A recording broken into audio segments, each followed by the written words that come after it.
18,000 winged horsemen, down a mountain, into the largest army in Europe. Every word of the song is true. And by the time they started down that hill, there was nothing left to save. Vienna had been safe for weeks, because the man outside the walls had every soldier he needed to take it, and chose not to. A tent with Persian carpets and a working fountain, pitched in a field outside a city he means to take whole. 16,000 defenders, 11 miles of wall, an emperor who left a week before the army arrived. 2 sets of engineers, under the ground, in the dark, listening for each other. Dysentery doing what the cannon could not. A hole in the Burg Bastion you could ride a horse through, and 5 days of bread behind it. Signal rockets off the tower of St. Stephen's every night. The only sentence the city can still say. We are still here. And a ridge to the northwest that nobody is watching. So, the 60 days nobody tells you about. Stay, and you will know the day Vienna stopped losing. It is not the 12th of September. Subscribe, and I will give you the other 59. On the 14th of July, 1683, an army comes over the horizon east of Vienna, and it does not stop coming. 150,000 men. Some sources say more. Behind them, a camp the size of a city. Kitchens, workshops, bathhouses. At the center of it, a tent with Persian carpets on the floor and a working fountain inside. The field headquarters of Kara Mustafa Pasha, Grand Vizier of the Ottoman Empire, and the man who has come to take the western capital of Christendom. Inside the walls, about 16,000 people who can hold a weapon. 11,000 of them are soldiers. The rest are citizens who have been handed one, 10 to 1. Closer to 11. And the emperor is not there. Leopold I left on the 7th of July, a full week before the Ottoman army even appeared. He is 135 miles upriver at Linz, with his court, his archives, and his family. The city he rules can see the dust of the army coming for it, and the man whose name is on the walls is already gone. So the fist closes around Vienna. 3 sides by land, the 4th is the Danube. And the Danube does the Ottomans' work for them. Nothing is getting in that way either. 150,000 men. The fist was closed. He never squeezed. Why not? He had every man he needed. Now, before we go any further, because everything in the next 10 minutes runs on this, and almost nobody explains it, you need to understand that in 1683, taking a fortified city is not one thing. It is a choice between 2 things. The first road is storm. You mass your infantry, you accept that a great many of them are going to die in the first hour, and you go over the walls. It is fast, it is brutal. And by the custom of the age, a city taken by storm belongs to the men who took it. For 3 days, they can do as they like with it. That is not a war crime in 1683. That is the payment. The second road is mined and starved. You do not go over the walls. You go under them. You dig tunnels. You pack them with gunpowder.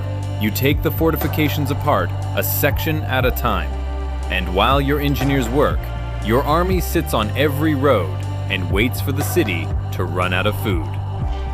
It takes weeks, sometimes months, but the city that surrenders this way surrenders intact.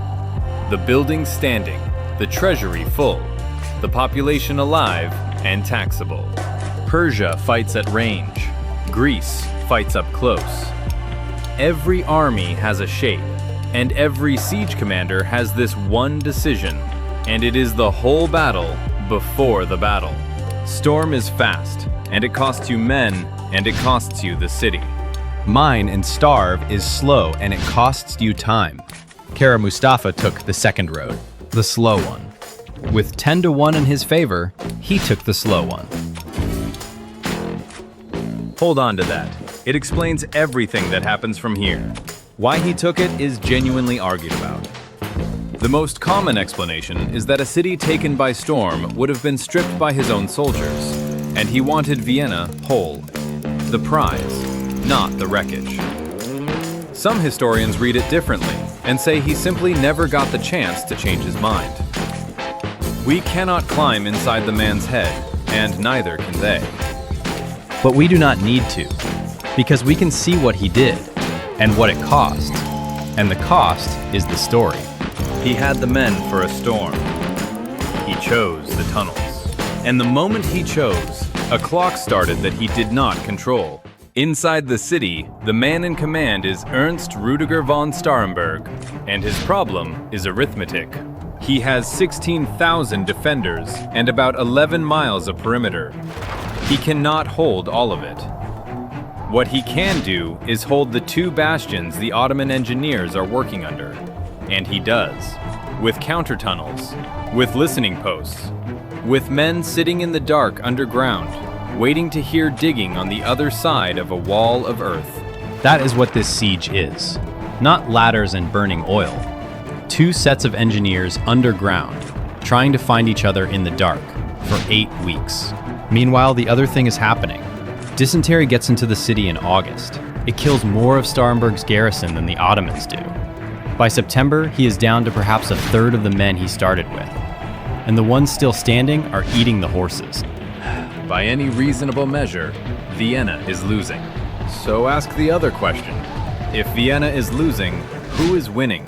And here is the thing you have to hold in your head at the same time. So is Kara Mustafa. Every day the tunnels take is a day his supply lines from the south get longer and thinner. Every day is a day closer to the autumn rains, which will turn the ground his cannon are sitting on into a river of mud. And every day is a day for the thing he cannot see to get closer. Because there is a relief army forming, and it has been forming since before he arrived. You are standing on the walls of Vienna at the start of September. The bastion in front of you has a hole in it you could ride a horse through.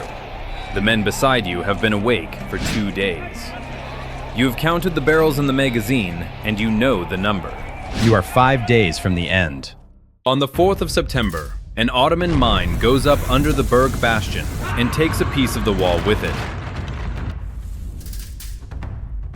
The breach is real. The next one will be wider. Starhemberg fires rockets from the Tower of St. Stephen's every night. It is the only message he can send. We are still here. The tunnels are 12 days from the inner city. They are also 7 days too late. Too late for what? Because on the 3rd of September, the relief army finishes crossing the Danube north of the city and starts up into the Vienna woods. 70 to 80,000 men, drawn from Poland, from Austria, from Saxony, Bavaria, Franconia, and a dozen smaller German states that have spent the last century mostly fighting each other. At the head of it is Jan Sobieski, King of Poland, who has spent his life fighting Ottoman armies and losing to them roughly as often as he has won. And they do not come across the plain, where the Ottoman cavalry would eat them. They come over the Kahlenberg, a wooded ridge northwest of the city, steep enough that they have to take the guns apart and carry them up in pieces. It takes them the better part of a week. Sobieski will later write that he has never seen worse ground for an army, which is exactly why nobody was watching it. On the morning of the 12th of September, 1683, the men on the walls of Vienna look northwest, and the mountain has an army on it. The fighting starts at first light, and it is not a charge. It is 9 hours of infantry grinding downhill through vineyards, garden walls, and terraced slopes. German and Austrian foot on the left and center, taking a wall, losing it, taking it again. This is the part of the day that actually breaks the Ottoman line, and it is the part nobody paints. By 4 in the afternoon, the Ottoman right is bent back on itself, and the ground in front of the Polish wing has finally opened out. And Sobieski, who has been sitting on the ridge all day watching the infantry do the work, sends everything he has left down the hill. 18,000 cavalry, Polish, German, Austrian. At the tip of it, the Hussaria, the Winged Hussars, in 3/4 plate, carrying lances nearly 20 feet long, with wooden frames on their backs mounted with ostrich feathers. They cover about 1.5 miles downhill. Nothing in Europe stops them. Nothing in Europe was ever going to stop that, and the Ottoman line does not try. It comes apart on contact and keeps coming apart all the way back through the camp. past the workshops, past the kitchens, past the tent with the fountain in it. Kara Mustafa gets out. He leaves the tent, the carpets, the treasury, and the standard of the Prophet behind him. The whole thing takes about 3 hours. If you are still here, you have outlasted the siege. So subscribe, and I will keep pulling the 60 days out from underneath the 3 hours. So here is the question worth asking. And it is not, was the charge magnificent? It was. 18,000 horse in one line, downhill, is the largest cavalry charge anyone has a record of.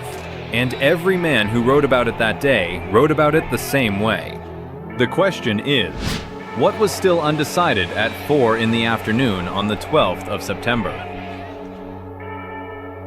And the answer is, the size of the disaster. Not the outcome, which means it was already decided, before the first horse moved, because a relief army of 70,000 was already on the ridge. It got there because the siege took 60 days instead of 6. The siege took 60 days because the walls were being taken apart from underneath instead of climbed over. And that was a decision made on the 14th of July in a tent with a fountain in it by a man who had every soldier he needed to end this in a week. Vienna was not saved on the 12th of September. Vienna was saved in installments, 60 of them, 1 per day, and it never knew. Kara Mustafa reached Belgrade in December. On the 25th, officers of the Sultan came to his quarters and showed him a silk cord. He is said to have asked whether he must die, been told that he must, and knelt for it. The empire had one more century in Europe, and it spent all of it going backwards from that hill. And the city he wanted to take whole took the story instead. There is a legend that Vienna's coffee houses began with sacks of Ottoman coffee left in the abandoned camp, opened by a man named Koshitsky. It is a good story. It was invented more than a century later. The first coffee house in Vienna was opened in 1685 by an Armenian merchant named Diodato, and the sacks in the camp had nothing to do with it, which is fitting. This is a battle where the memorable version keeps eating the true one. So, the fist. 150,000 men closed around a city of 16,000 in July. Every week, a finger comes off. Not through fighting, through time. The one resource a siege spends whether or not anyone is shooting. By September the 12th, the hand was open. The Hussars did not break it. They rode through it. If this is the kind of history you want more of, the version underneath the version, subscribe, because that is the whole channel. And tell me in the comments, is there another battle you were taught backwards?